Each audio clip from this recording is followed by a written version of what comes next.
O jeito de vender mudou e não vai voltar atrás. Quem lidera essa transformação sabe. Vendas, marketing e tecnologia nunca estiveram tão conectados. Chegou a hora de ir além da teoria. Nos dias 16 e 17 de outubro, Florianópolis receberá o maior evento de vendas, marketing e CRM da América Latina. CRM Summit 2025. Mais de 1.000 profissionais reunidos em 2 dias de conteúdo. 6 trilhas de conhecimento e feira de negócios. 60 palestrantes em um único evento, unindo as metodologias e as ideias das mentes mais visionárias do Brasil e do mundo.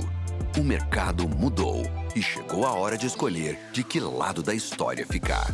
Porque você sabe, os resultados dependem da sua escolha. Dias 16 e 17 de outubro, em Florianópolis, a capital do lazer e da inovação. CRM Summit 2025. Garanta o seu ingresso.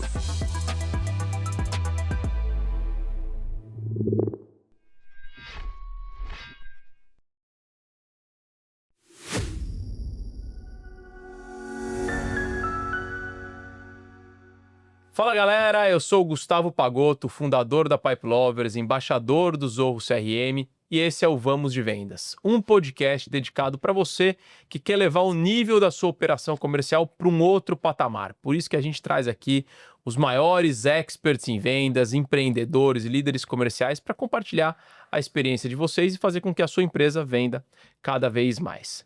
Toda segunda-feira, um novo episódio nas principais plataformas de podcast. Então, aonde você estiver assistindo a gente agora, não deixa de favoritar ou acionar o sininho para toda vez que sair um episódio novo, você seja notificado.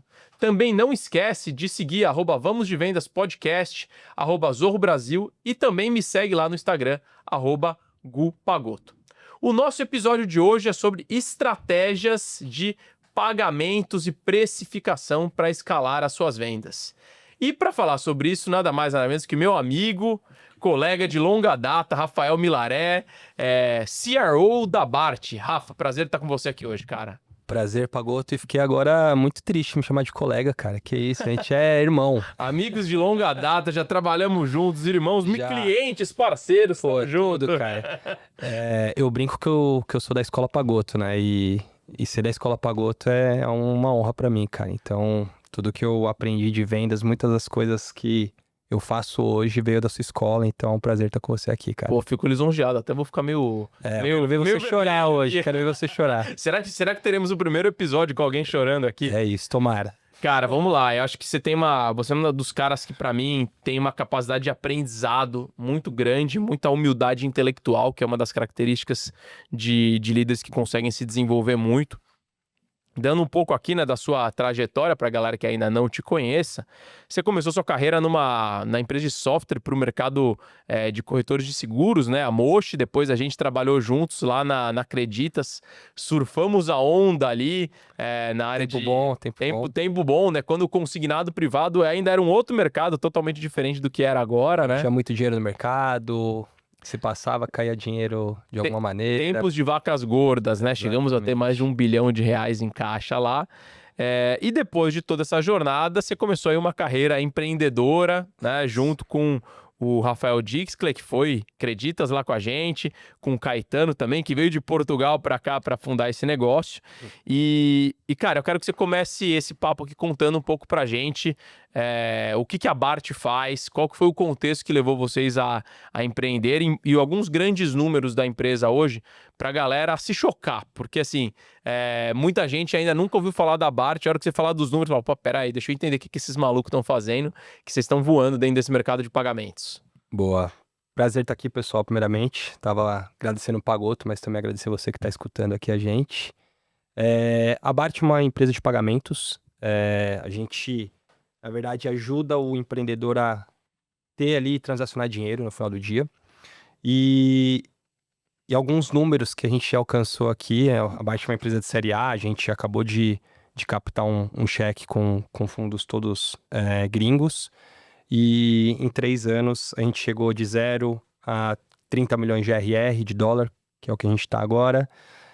fez isso praticamente com um time super enxuto. A gente tem 30 pessoas até 2024, agora a gente já deu uma dobrada já, mas isso fez com que a gente tivesse muito trabalho e muito aprendizado nesse tempo. Mas no final do dia, a nossa missão é ajudar o empreendedor a receber dinheiro, conseguir pagar suas contas, ter fluxo de caixa. E a gente está nesse mercado, a nossa ideia ainda é o contas a receber, mas a gente quer trabalhar todo os 360 de pagamentos de uma empresa. Então, tanto a parte de banking, quanto a parte de adquirência, quanto a parte de transações. E é um mercado com muito dinheiro, é um mercado que, se você domina uma pequena parte, você já é uma empresa milionária.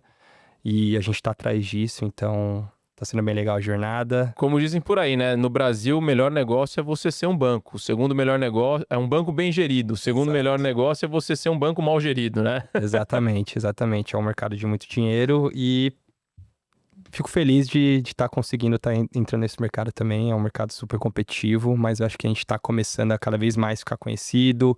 Marca da Bart, sei lá, 2 anos atrás ninguém escutava e era muito engraçado que a gente entrava em contato e falava, deixa eu cuidar do seu dinheiro, mas quem é você? O que você faz? Você vai roubar meu dinheiro, pô? Exatamente.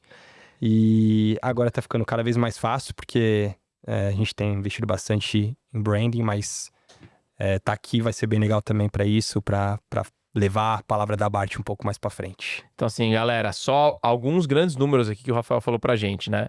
3 anos de operação, 30 pessoas até pouco tempo, né? Mas como uma empresa que cresce tão rápido, já praticamente dobrou. 30 milhões de dólares, que dá mais ou menos aqui uns 180 milhões de reais de receita recorrente anual, ou seja, em 3 anos. É um negócio impressionante, pouquíssimas empresas fizeram isso. E detalhe, né? Uma margem positiva e não vendendo R$1 por 50 centavos. Acho que esse é o mais importante. É isso, ou seja, não queimando dinheiro e levantando muito pouco capital, né? Para quem está mais acostumado aqui com o mercado de capitais, mercado de venture capital, né? A gente está vivendo aí talvez o fim do inverno das startups, então vocês surfaram essa onda em mares muito, muito gelados. Agora, conta um pouco como é que foi só uma curiosidade, a gente gastou 1,5 milhões de dólares para chegar nesse número. E a gente vê benchmarks até de um mercado americano, que é um mercado que produtividade é uma coisa super importante lá. As empresas comemoram esse feito quando eles gastam 10 milhões de dólares. E a gente gastou 10 vezes menos do que isso para chegar nesse mesmo patamar que eles. Então, para quem acha que o brasileiro não é um povo produtivo, tem muita falácia por trás disso. Eu acho que não só a gente, mas tem várias empresas provando ao contrário, provando que dá para você ser produtivo sim e ser literalmente uma empresa que briga com benchmark americano, europeu e assim por diante. Então, e tem algumas coisas bem legais assim da história. A gente vai passar por vários elementos aqui da história da Bart nesse episódio, mas eu acho que para vocês terem esse crescimento que vocês tiveram em apenas 3 anos, passa por tomar algumas decisões um pouco ortodoxas, não óbvias e às vezes não muito populares, né? E acho que essa é um pouco da coragem dos empreendedores. Eu queria que você contasse um pouco como é que foi esse começo, assim, né? O Dixley, que trabalhou com a gente lá na Credit, você já conhecia, mas como é que foi o começo da empresa? Você estava ali numa empresa que era unicórnio, que era Acreditas. Como é que foi a decisão de pular nesse novo barco? Qual que era a ideia inicial? Que eu sei que também vocês pivotaram muito rápido ali no começo. Eu acho que como uma startup, né, uma empresa que está começando, você tem esse benefício de poder mudar muito rápido as coisas e você não tem estruturas grandes de liderança ali dentro que muitas vezes trava essas mudanças. Então acho que a gente usou isso muito bem. Mas como todo começo foi meio que assim uma oportunidade que eu vi, uma coisa que estava passando ali na porta e eu falei, será que vale a pena? E hoje eu falo que foi a melhor opção, assim, a melhor decisão da minha vida até agora. Tive algumas decisões assim que eu me orgulho, mas essa foi uma decisão importante. O que chamou a atenção nessa oportunidade? Qual que era a proposta que vocês queriam levar para o mercado naquele momento? A gente sempre quis empreender, acho que isso estava muito claro. E quando eu conheço o Dix há mais ou menos 10 anos atrás, a primeira conversa que eu tive com ele foi, cara, eu quero construir um unicórnio. Ele falando para mim, isso naquela época acho que a gente nem tinha unicórnio. A empresa que estava mais perto de, acho que se tornar um unicórnio naquela época era talvez 99, Nubank, provavelmente. 99, acho que foi 99. Né? E uma das primeiras conversas que eu tenho com ele, ele fala, cara, meu sonho de vida ainda é montar um unicórnio. Hoje a gente tem sonhos maiores, a gente quer abrir IPO, a gente quer ser uma empresa referência na América Latina, né? E mudou um pouco os patamares, hoje você alcançar o patamar Na de hora que você vê unicórnio que o já não alvo é tá tão- chegando, você bota ele mais longe, né? Exatamente. Mas foi uma oportunidade que muitas vezes você passa na sua frente e eu acho que foi um monte de coisa se juntando. Então, quando você vai empreender, uma coisa que importa muito é com quem você vai empreender, né? Eu já vi muita gente empreender com pessoas e acabar com a vida profissional dela porque não eram pessoas muito boas ou porque eram pessoas que estavam muito mais focadas no curto prazismo. E eu acho que eu costumo brincar que é aquele quando tudo se alinha, sabe? Uhum. E então a gente tem um time hoje totalmente obcecado, tem um time totalmente pensando no longo prazo, todo mundo tá pela mesma cabeça de, cara, não quero vender isso, eu quero montar realmente uma empresa que vai ser geracional e que meus filhos vão trabalhar aqui, que eu vou ter que ter aquele problema de começar a virar e falar assim, cara, será que meu filho vai dar conta?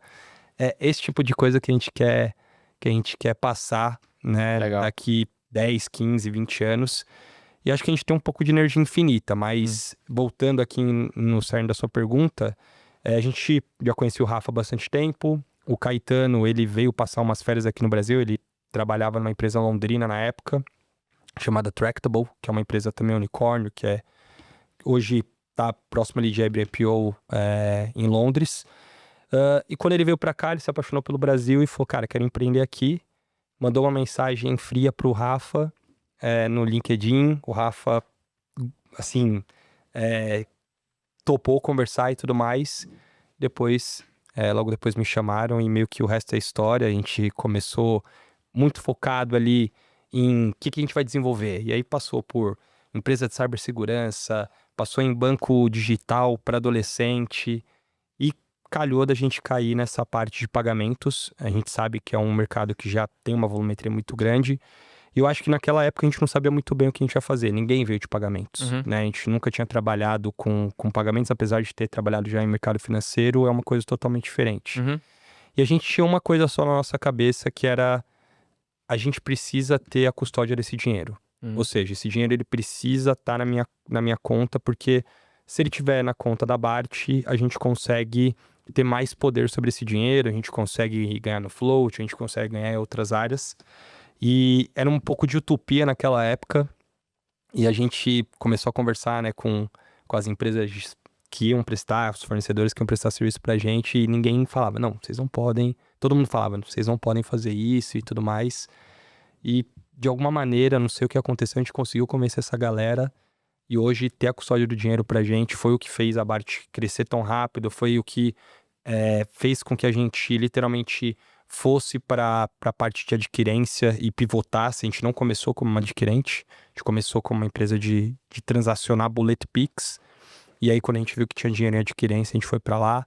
E, cara, tem feito uma jornada bem legal, mas acho que tudo começou meio que... Unindo pessoas que tinham um objetivo alinhado em comum. Exatamente, e um objetivo meio utópico. A gente brinca disso, assim. Muito bom. O sonho grande já existia desde o começo, né? Exato, sem até a gente saber que era um sonho grande. Pra gente era normal. Como assim? A gente não vai ter custódia do dinheiro? E isso fez com que a gente tivesse...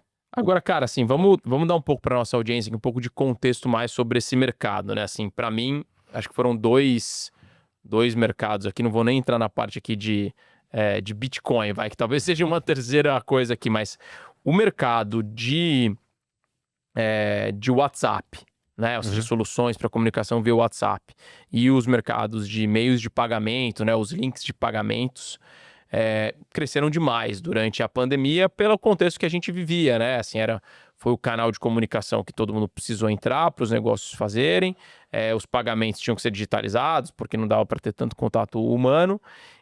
Então, assim, vocês conseguiram aproveitar uma curva, uma oportunidade de mercado quando uma janela ali se abriu para isso. Dá uma visão para a galera sobre como funciona o mercado de meios de pagamentos, né? Como as empresas são cobradas, né? Como os clientes, né, contratam empresas como vocês e como empresas como a Bart monetizam, como são os modelos de negócio e quais são as principais alternativas e desafios aí que vocês encontraram nesse mercado que tem players gigantescos, né? Com capital aberto fora, empresas que são investidas nos maiores bancos. O que vocês fizeram de diferente para conseguir ter esse crescimento nesse mercado? Ou é um mercado tão grande que cabe muita gente grande de fato? Cara, primeiro, é um mercado tão grande que cabe muita gente. Então, os competidores, eles acabam, às vezes, competindo por nichos diferentes. Uhum. Então, você vê empresas de pagamentos. Hoje, a gente é uma infraestrutura para outras empresas de pagamentos também. Uhum. Então, eu tenho desde empresas focadas em nichos de saúde, outras em nichos de câmbio, por exemplo. Todas elas usando a Bart de alguma maneira. Uhum. Mas o mercado de pagamentos online foi um mercado que cresceu muito, principalmente na pandemia. Então, você já tinha um mercado muito forte que era os e-commerces, ou seja, empresas ali adquirentes normais tinham plugin para alguns e-commerces e conseguiam transacionar. Só que a grande parte da volumetria ainda estava no mundo físico. Uhum. Vem pandemia, pandemia muda a maneira que a galera faz negócio, você começa a ter um crescimento em delivery, você começa a ter um crescimento em pagamentos à distância, e a gente começa a navegar essa onda. Uhum. Uma coisa que a gente já tinha definido, e aí quando a gente olha para a estratégia de precificação, que é aqui um pouco o nosso tema, era que todo e qualquer processamento de pagamentos que tivesse na Bart, a gente ia cobrar por percentual, ou seja, a gente ia cobrar um take rate dessa transação. E a gente entra no mercado, o primeiro mercado que a gente entra é boleto e Pix. Pix ainda mais, já tinha empresas cobrando percentual, mas quando você ia pro boleto, quase ninguém, ou 0 pessoas, cobravam por percentual. Cobrava um valor do boleto. Cobrava um valor fixo. E a gente já desde aquele momento falou, cara, vamos tentar mudar esse mercado. A gente não conseguiu tanto, talvez foi uma das falhas que a gente teve, mas ainda assim, quem transaciona boleto na nossa plataforma paga um percentual ao invés de um valor fixo. Uhum. Então a gente sempre acreditou que take rate é o segredo se você quer montar uma empresa. Você vira sócio dos seus clientes, no final Exatamente. das contas, né? Cartão de crédito, acho que essa barreira já estava muito mais fácil de quebrar. Hoje, ninguém cobra cartão de crédito por valor fixo, todo mundo cobra por percentual, então já é um costume de pagamentos, seja físico, online. Mas a gente tinha esse outro impacto em boleto, Pix e cartão de crédito. Talvez foi por isso que a gente não escalou tanto boleto, escalou muito mais cartão de crédito e Pix. Uhum. Mas se a gente for voltar aqui na parte da pandemia, eu acho que a Bart, ela nasce e ela cresce muito nesse contexto. Uhum. Primeiro momento muito focado em link de pagamento, foi a primeira feature que a gente criou dentro da plataforma. Chegou a ser a feature que mais deu dinheiro pra gente, era a nossa primeira linha de receita. Hoje a gente já tem outras formas, então o nosso principal meio de transacionar hoje é a API, ou seja, empresas que se conectam na gente por conta de API e transacionam com a gente, então essa é a nossa maior linha de receita. Mas eu acho que a gente não pode negar que o fato de você não ter mais contato humano por um grande tempo fez com que o mercado de pagamentos se expandisse de uma maneira muito grande. A mudança de comportamento do consumidor afetou toda uma indústria de pagamentos por trás e foi nesse momento que mudou o comportamento, vocês potencialmente até se moveram um pouco mais rápidos do que os grandes players de uma certa forma. Sim, porque eu acho que ninguém estava tão focado na experiência de quem estava pagando por link de pagamento. Tá.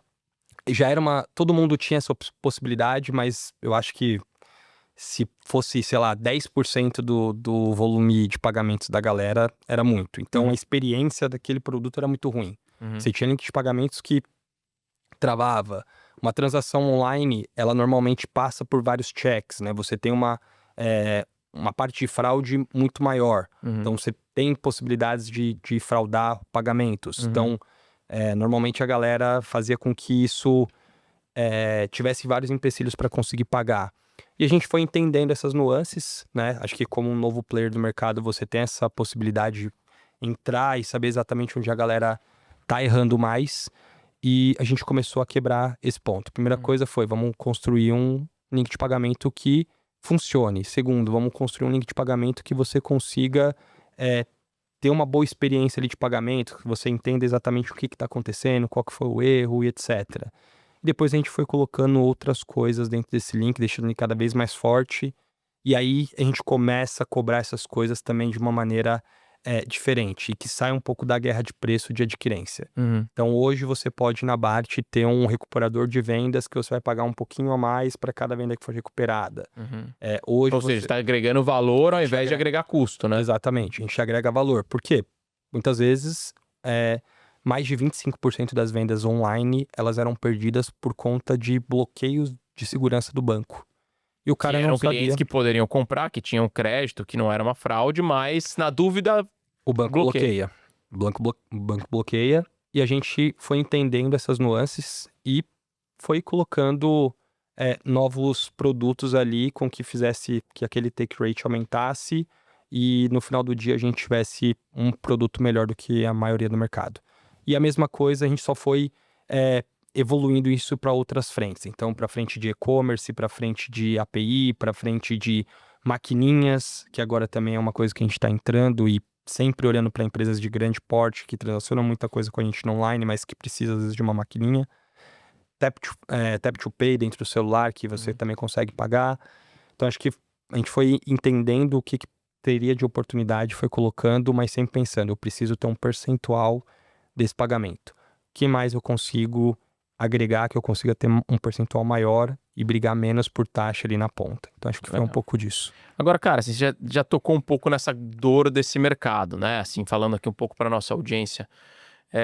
Quando você está num mercado onde você transaciona o dinheiro, é as vendas de todo mundo. E isso acontece lá com a minha galera lá da Pipe Lovers. Nosso dia de faturar todo mundo é dia 10, né? Dia 11, 12, a gente fala, e aí?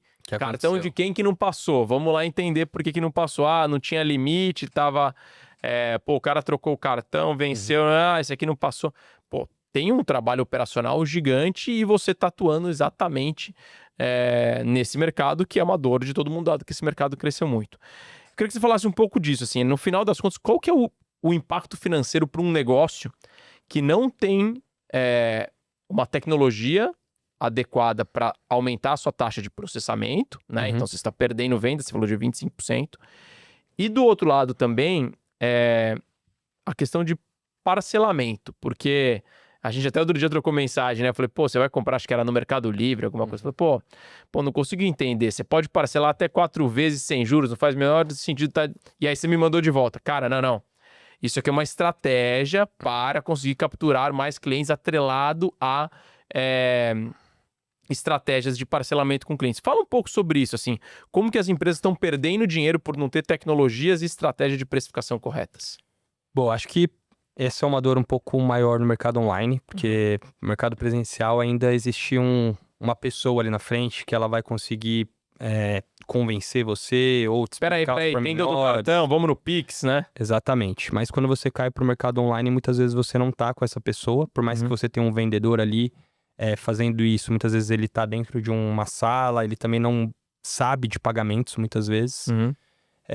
E pior ainda quando você não tem nenhum interlocutor entre o comprador e a loja, que aí no mercado de e-commerce, etc., tem um impacto maior.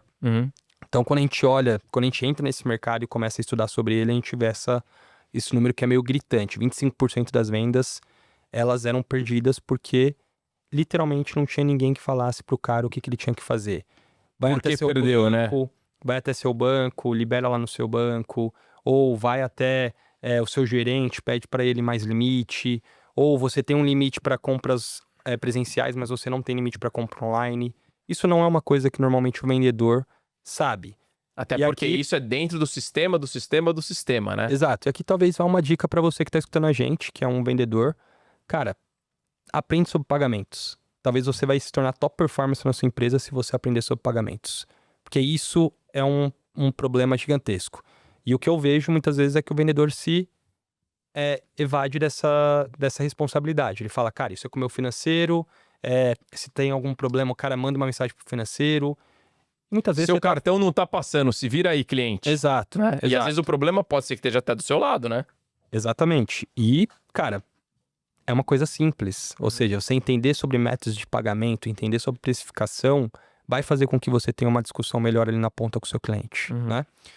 E a gente começa a fazer isso de maneira não escalável. Como que era? Literalmente uma pessoa mandando mensagem. Caiu uma venda lá, eram poucas vendas no começo, né? Então, qualquer venda era importante. É como você falou, eu sou sócio do cara. Então, se ele tem uma venda de 10 mil reais e não passou, eu também tô perdendo dinheiro, certo? Então, a gente começou de maneira não escalável, uma pessoa mandando mensagem e falou: Pagoto, você tentou pagar aqui 10 mil reais, você não conseguiu pagar e pode ser por esses motivos aqui.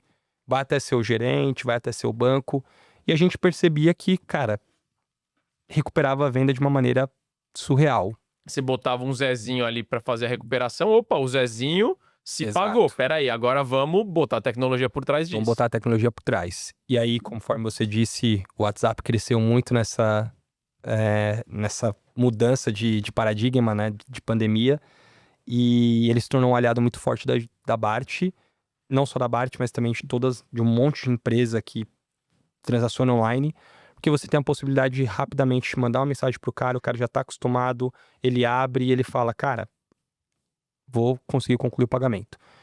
E aí, a gente foi evoluindo isso, hoje a gente tem até AI de voz. Então, literalmente, cai uma venda, essa venda não aprovou, entra em contato um robozinho, já falando, Pagoto, não foi aprovado por conta do seu cartão, seu banco bloqueou, vou transferir aqui para o seu banco. Então, a gente já tem ali a numeração, sabe exatamente qual que é o banco que foi o emissor, sabe exatamente qual que é a platinação do cartão do cara, a gente já... Porque quando você escuta uma ligação dessa normalmente, que você fala, beleza, depois eu vejo. Ninguém quer ligar no banco para aprovar nada, né? E a gente já faz essa passagem pro próximo nível e também começou a recuperar mais.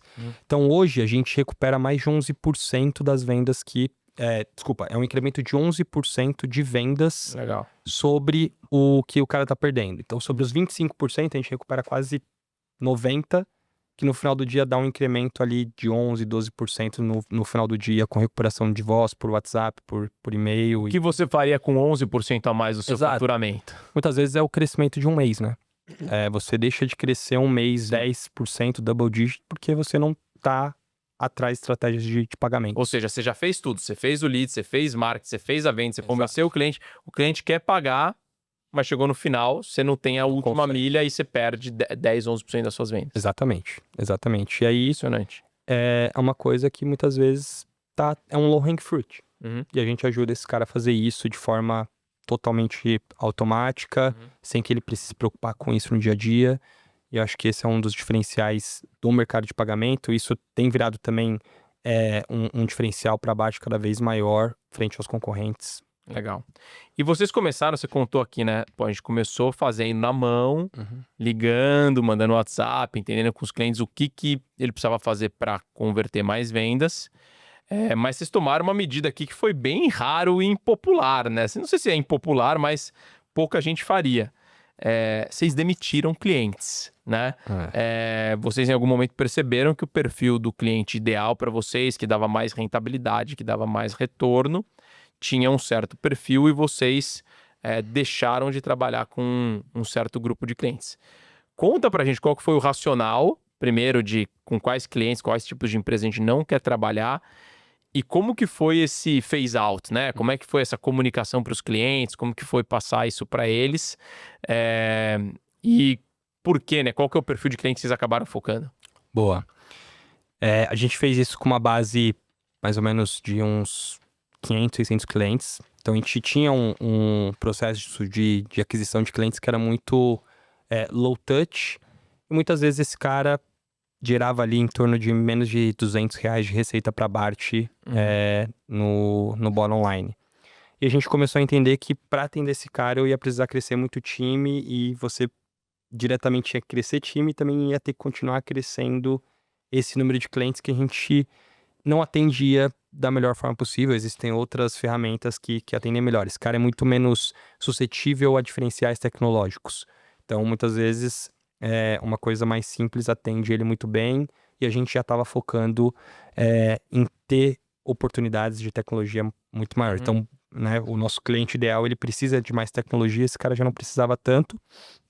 E acho que o retorno sobre ele era muito menor do que a gente tinha. Então, foi uma decisão muito fácil de se tomar. Bem racional. Bem Você já ganha racional. muito pouco dinheiro, tinha muito trabalho. Exatamente. Vou ter que crescer minha operação pra caramba pra ficar ganhando um ticket muito pequeno. Exatamente. Claro que a gente não fez isso de uma maneira... cara, a partir de amanhã você não vai transacionar. A gente, como eu falei, a gente é infraestrutura de várias empresas de pagamentos hoje. A gente fez parcerias com alguma dessas empresas e falou, cara, eu quero te mandar cliente, você topa? Topo. Então a gente começou a fazer esse rollout do tipo, Pagoto, você não entra aqui no nosso perfil ideal de cliente, mas essa empresa aqui pode te ajudar de uma maneira bem interessante, a gente indica ela, você tem total desconto para entrar, você vai ficar 3 meses sem nenhum tipo de pagamento. Você deu um caminho feliz ela. pro cara sair. Demos um caminho feliz. Ela saiu do ecossistema da Bart, mas querendo ou não, a gente também ganhou do outro lado, porque o cliente, ele fica super feliz, né? Quem que não fica feliz quando você oferece um cliente para ele? Muitas vezes ele atendia melhor do que... E vocês conseguiram monetizar nessa passagem de clientes? Não, a gente não olhou para monetização, a gente quis fazer da maneira mais tranquila possível e olhando muito para literalmente dar essa experiência do cara não olhar para Bart e falar, cara, essa marca não é uma marca legal, essa marca é uma marca que só olha para dinheiro, só olha para a parte monetária. A gente fez esse rollout de uma maneira super suavizada, mas foi uma decisão totalmente olhando para a oportunidade versus retorno, e a gente viu que fazia mais sentido pra gente tirar. E, cara, o que eu escuto, se você vai olhar no mercado, é muita gente pagando pra atender o cliente, muitas vezes. Ele sabe que aquele cliente não faz sentido, mas ele fala, esse cara aqui... o número de clientes é um check que eu preciso dar e que eu preciso falar pra mostrar que minha empresa é uma empresa confiável, que é uma empresa que literalmente consegue atender vários mercados, vários nichos, quando na verdade toda empresa ela foi feita para dar lucro, né? Se você não está literalmente conseguindo alcançar esse número com um determinado tipo de cliente, você precisa tomar alguma decisão em vez de ficar só literalmente pagando essa conta por muito tempo, ou aumentando o time, ou tomando decisões que muitas vezes vão impactar no negócio. Então acho que foi uma decisão bem racional e, cara, olha para sua base, vê exatamente ali quem que você atende melhor, vê quem que você literalmente tem margens positivas, tem margens boas, e com certeza qualquer empresa ali tem 10%, 20% dos clientes que conseguem abrir mão e você consegue escalar de uma outra forma, com mais atenção, com mais até braço ali que você deixava de ter por estar atendendo quem não faz sentido para você. Legal. E dentro dessa estratégia, cara, dentro desse mercado de pagamentos, uma coisa que você escuta muito é a briga por taxa. Né? Muito. O cliente quer taxa, quanto que eu vou pagar, qual que é a taxa? No final, ele o brasileiro como um todo, né? Ele quer desconto. Mas por que não pode ser zero, qualquer coisa a menos? E essa é a realidade desse mercado, onde todo mundo, é só para transacionar. Você já falou aqui de vários diferenciais que vocês colocaram de produto. Assim, você quer pagar 0,1 a mais ou a menos e perder 11% de vendas? Opa, peraí. Né? Acho que tem um valor agregado aqui de eu vender mais. Como é que foi para vocês, assim, conseguir se posicionar num mercado onde tem players gigantes, com operações e marcas mais conhecidas, que estão brigando feio aí por taxa? Como foi fazer uma precificação que vocês conseguissem se destacar sem cair na tentação de ficar ali na briga de preço?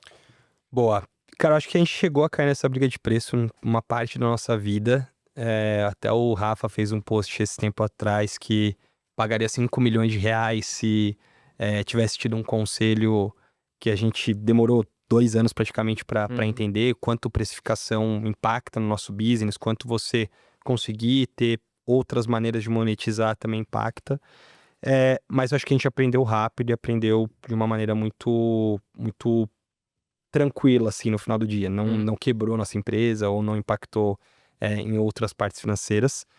Mas eu acho que você tem que ser criativo, cara. Não tem jeito. O preço, ele ainda é uma coisa que é um check que a galera faz, principalmente quando você olha para grandes cifras, quando você mexe 0,2, 0,3 ali no percentual, o cara às vezes vai pagar... De 1 bilhão de reais, né? O cara vai pagar 100 pau, 150 mil reais a mais ali para você. Então você tem que ter, com certeza, um bom preço, mas para você se diferenciar, você precisa ter outros produtos. E aí que começa a nossa estratégia de ir colocando recuperador de vendas, parte de cross-selling, parte de upsell, order bump.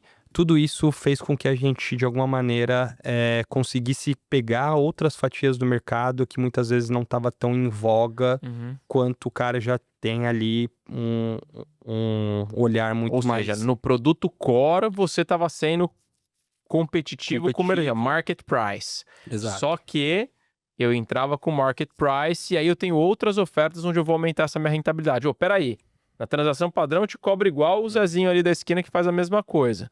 Mas e se eu fizer uma venda adicional que você teria perdido?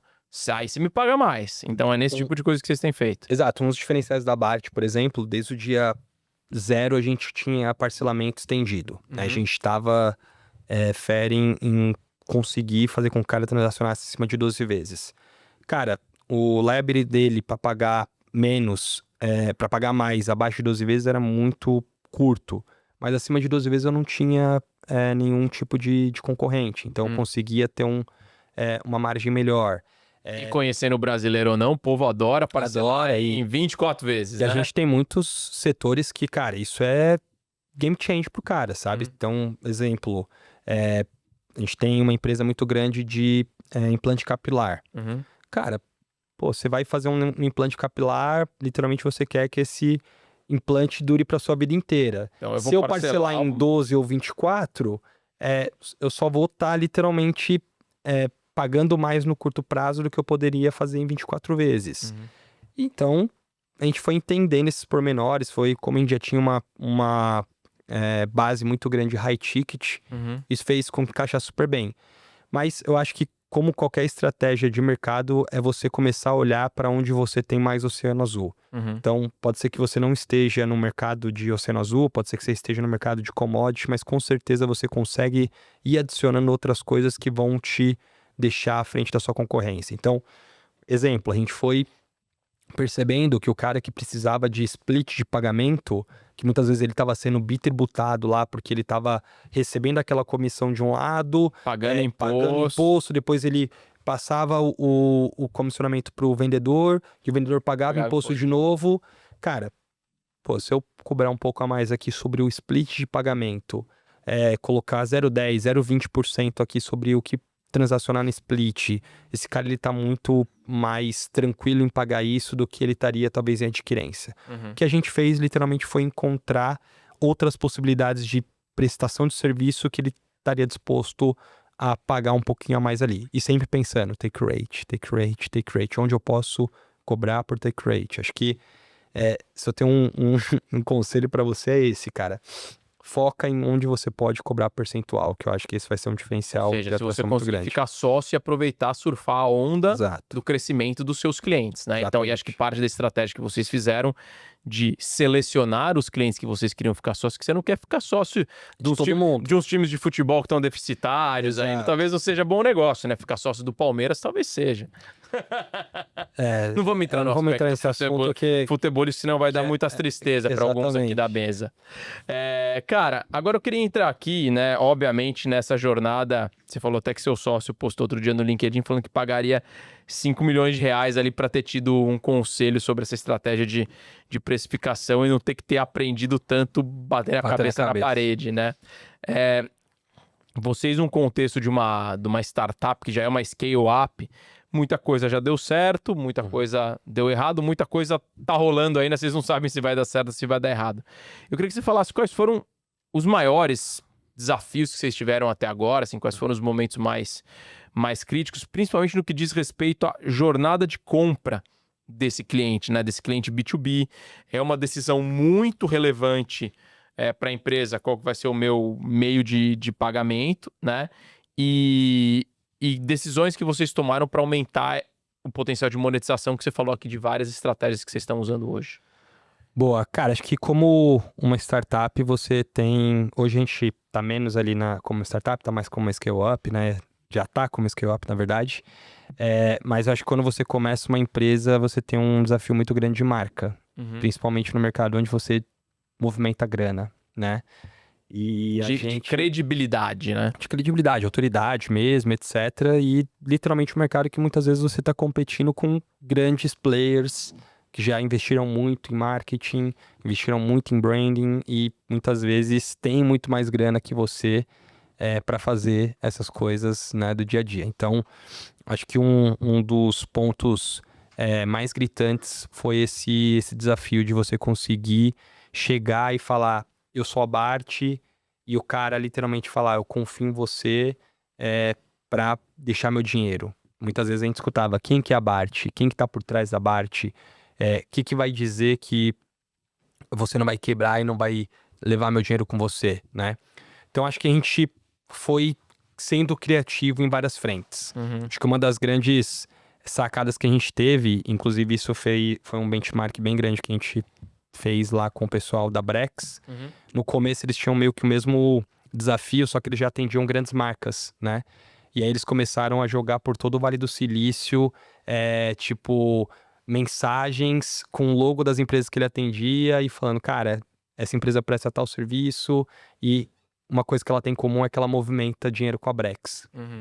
E a gente foi entendendo isso também. A gente atendia grandes marcas, já tinham várias empresas super conhecidas que acreditavam na Bart e a gente começou a usar a autoridade deles para criar autoridade para Bart também. Então, a gente fez uma campanha no aeroporto, a gente fez uma campanha no JK, a gente fez uma campanha em outros outdoors, onde, por exemplo, tinha aqui, acho que uma empresa que todo mundo deve conhecer, né, que talvez esteja escutando, a Boozer, por exemplo. Cara, a Boozer... Plataforma de conta de passagem de ônibus, né? Ninguém joga esse jogo como a Boozer. E lá embaixo o login da Bart. Isso trouxe muito valor pra gente e era uma estratégia muito mais de autoridade, criação de autoridade, começou a trazer clientes também. Mas mais importante do que você fazer isso, muitas vezes out of home, é você saber usar isso no mundo digital. Então acho que a gente começou a fazer isso de uma maneira muito, muito forte, assim. Então...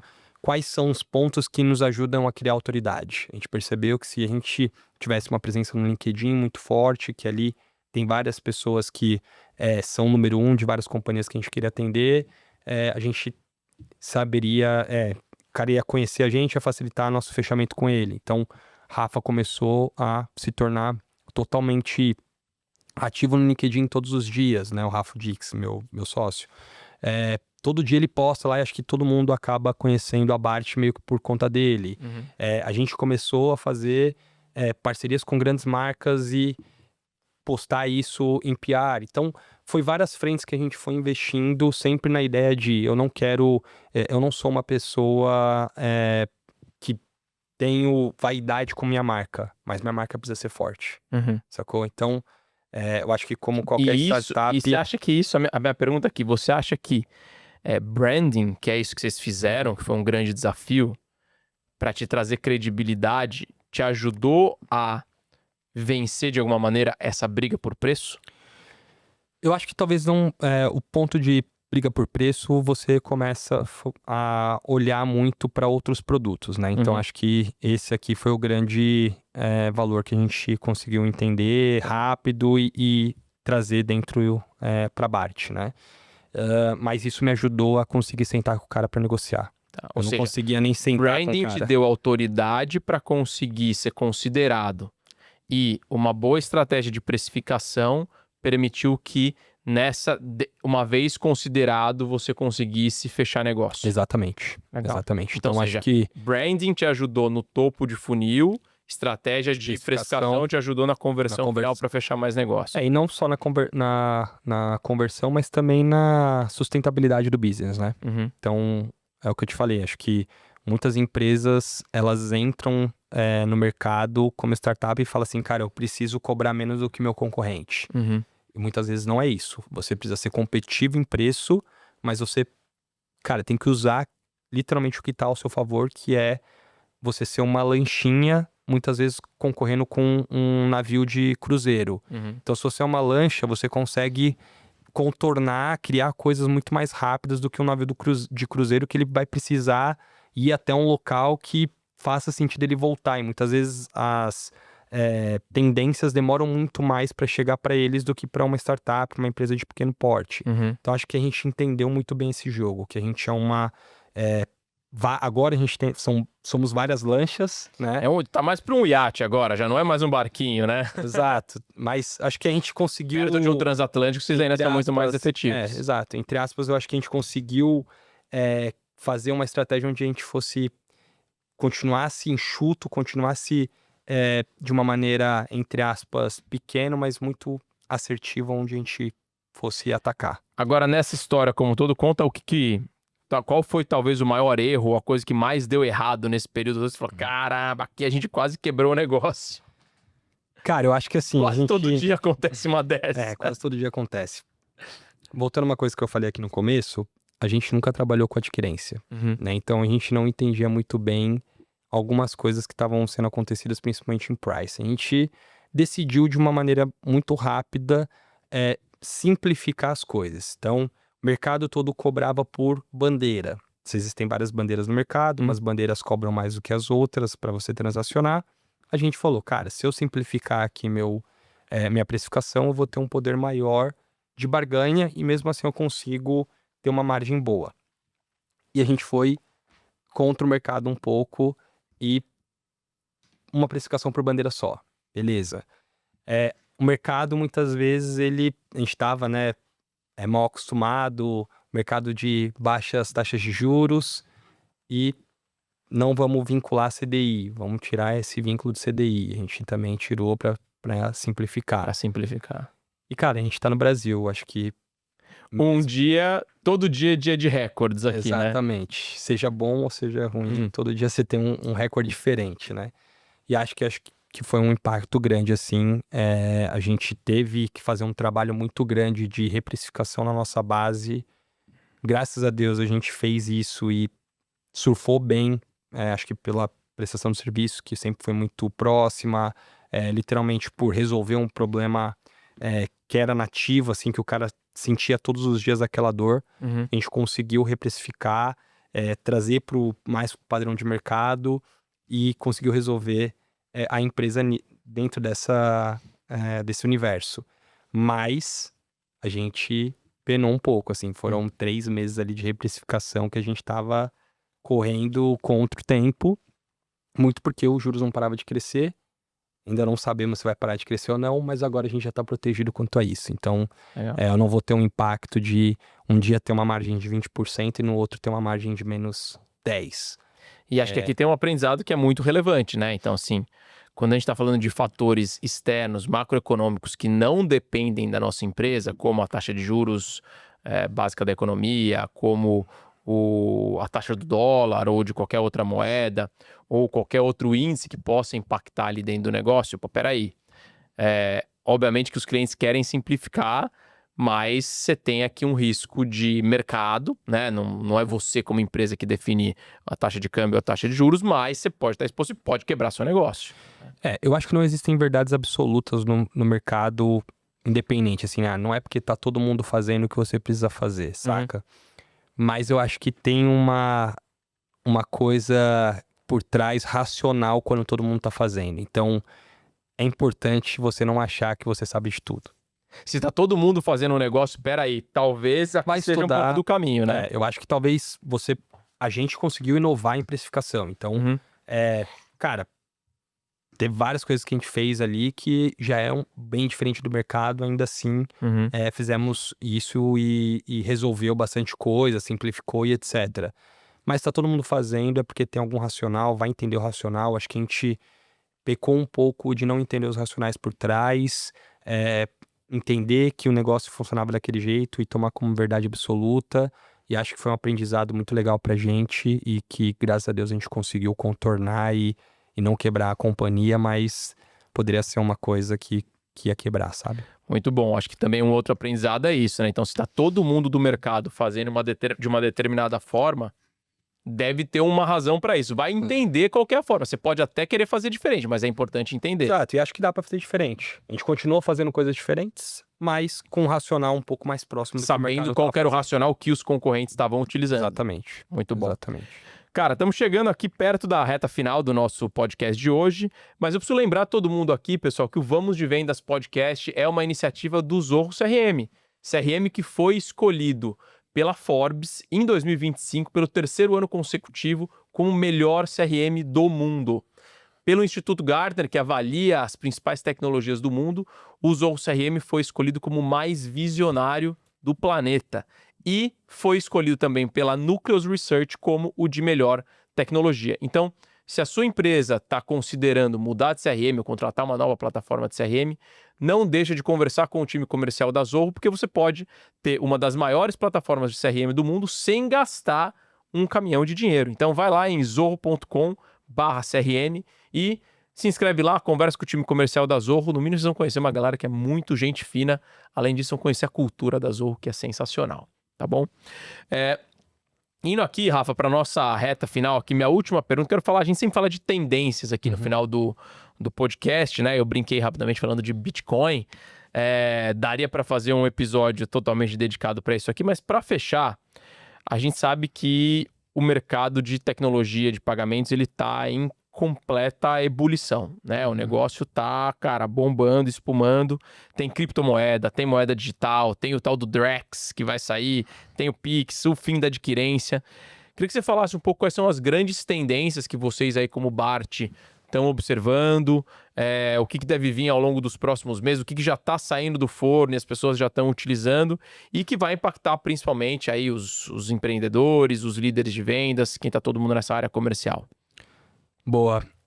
Eu acho que a gente tem um órgão que funciona muito bem no Brasil, que é o Banco Central Brasileiro. Esse a gente não pode, de maneira alguma, falar que ele é contra a inovação. Acho que ele está na vanguarda mesmo e é o Bacen, ele é benchmark mundial de inovação, de flexibilidade, entender que o mercado está mudando. Então, acho que a gente tem esse aliado muito forte no mercado brasileiro, né? Que faz com que a gente tenha sempre inovações. Então, acho que o Pix, querendo ou não, ele foi uma coisa que foi meio que quebra de paradigma mundial.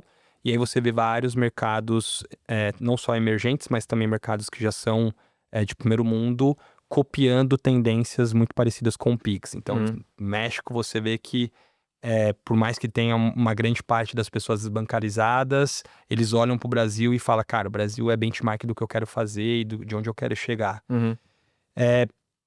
Algumas tendências que eu acho que deve mudar bastante a maneira que a gente faz negócio, apesar de eu achar que não vai quebrar os outros meios de pagamentos, mas Pix parcelado vai ser uma tendência. Acho que os bancos estão começando a entender que dá para chegar diretamente no consumidor, tirando alguns intermediários que muitas vezes estão recebendo ali sem fazer muitas coisas. Então, e o Pix parcelado vai ser o quê? Ou seja, eu vou fazer um Pix e aí todo mês vai debitar da minha conta ali o Pix. Se tiver dinheiro ali, vai sair. Se não tiver dinheiro... Aí é uma incógnita ainda como que vai funcionar direito, mas parece que vai ser literalmente um limite. Então, muito parecido com o que o cartão de crédito é. Você vai ter um limite como pessoa, vai cobrar diretamente desse limite, no final do mês você paga uma fatura pro banco, né, para quem te deu esse crédito. Acho que o Open Finance, que é uma coisa que a gente ouve falar, sei lá, de uns 2, 3 anos para cá, é uma coisa que tá mudando também muito o mercado. Então, você tem a Meg, por exemplo, que não é um banco, mas que ela usa totalmente o Open Finance para que você consiga, pelo seu próprio WhatsApp, fazer uma... Eu sou cliente do Meg e é muito legal. Cliente do Meg. Acho que a gente vai ver muito dessas mudanças, assim. Ou seja, mudando o canal de comunicação. A maioria das pessoas hoje usa o seu aplicativo do banco. Exato. Para quem não conhece, Meg é um banco dentro do WhatsApp, praticamente, né? Você paga a conta, recebe boleto, faz tudo através do próprio WhatsApp. Exato. Então, acho que você vai começar a ir para uma linha de cada vez ser mais fácil gastar dinheiro. Acho que tem um ponto bom se você é uma empresa, vai ser mais fácil você cobrar seu cliente. Se você é um consumidor, talvez você tenha que ficar um pouco mais atento, porque vai ser mais fácil ainda você gastar dinheiro. Você vê grandes bancos digitais tomando frente sobre bancões, que eu acho que ainda vai... os bancões são super importantes para o nosso ecossistema, se você pensar. Eles muitas vezes traz o funding para que as startups, para que as empresas de inovação consigam fazer o que né, precisa ser feito. Mas acho que também é uma tendência que vai ser muito grande. Então, mudanças de canais, mais facilidade para você pagar, mais facilidade para você ter acesso a crédito. Seu CPF vai cada vez valer mais ali para a instituição. Uhum. Cara, a gente escuta muito falar de Bitcoin, que eu acho que você até brincou aqui no começo, mas que é realmente uma mudança de paradigma, né? Você tira a descentralização do dinheiro e ela se torna menos rastreável e etc. Então, todo mundo fala que... Outros métodos de pagamento que não só o pecuniário, né? Exato.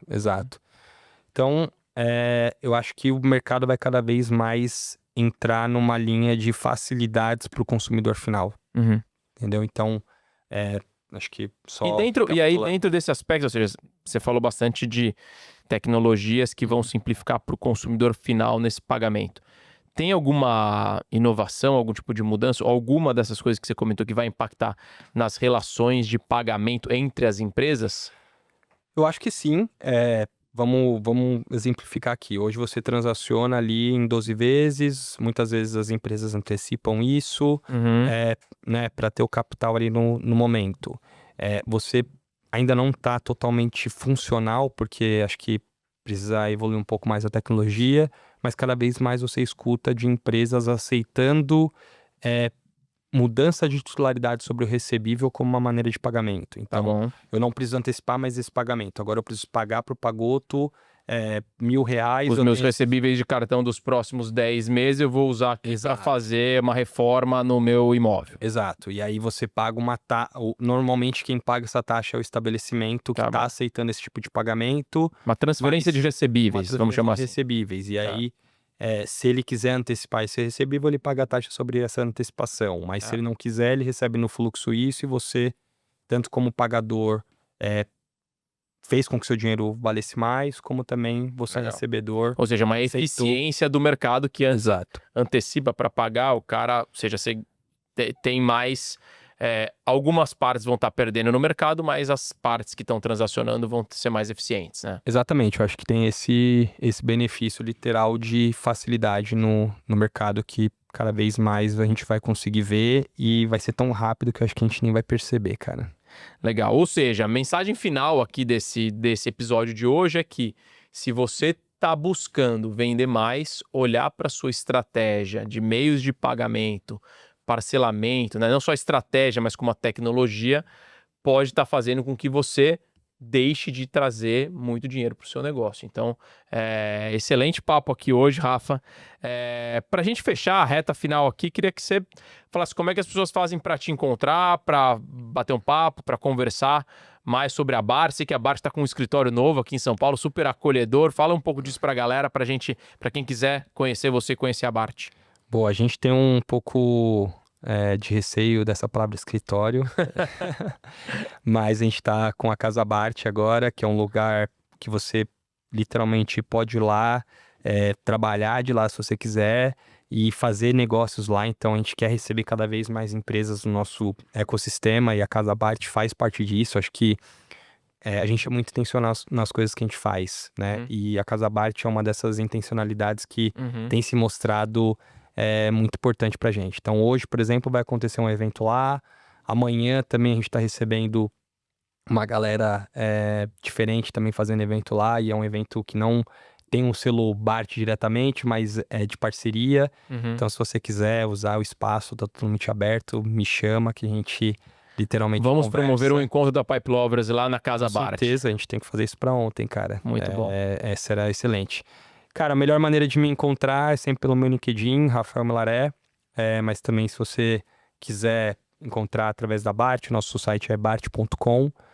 Lá tem toda a explicação do que a gente faz, do que a gente consegue te ajudar. E se você é uma empresa que fatura 10 milhões de reais por mês no cartão de crédito, você é meu ICP, você é meu cliente ideal, procura a gente. E aí, cara, você literalmente vai... entrar numa empresa... A melhor experiência de meios de pagamento do mundo. Melhor experiência de meios de pagamentos do mundo. Muito bom, beleza? Cara. Como sempre, uma honra, cara. Fico muito Obrigadão, feliz pelo cara. sucesso da Bart, pelo seu sucesso. É um cara que está sempre muito dedicado a aprender. Fico feliz de ver esse crescimento. Feliz de ter a Bart também como um grande parceiro lá da Pipe Lovers, né? Anotei várias coisas aqui que eu quero botar em prática aqui. Você falou de autoridade dos clientes, eu quero botar uma campanha da Pipe Lovers colocando ali quem são os nossos grandes clientes para aumentar ainda mais a nossa autoridade dentro desse mercado. E para você que chegou até aqui e assistiu esse episódio, pessoal, vocês sabem, né? Sucesso em vendas é resultado de evolução diária. Consumam mais os outros episódios que a gente tem aqui no Vamos de Vendas. E você sabe que para aprender falta uma coisinha só. Dá um print nesse episódio aqui, compartilha nas suas redes sociais e me marca lá, @gupagoto, @Vamos de Vendas Podcast e @Zorro Brasil. Se a gente sair bonitinho na foto, a gente até recompartilha nos nossos perfis. E por hoje, ficamos por aqui. Nos vemos na próxima semana e vamos de vendas!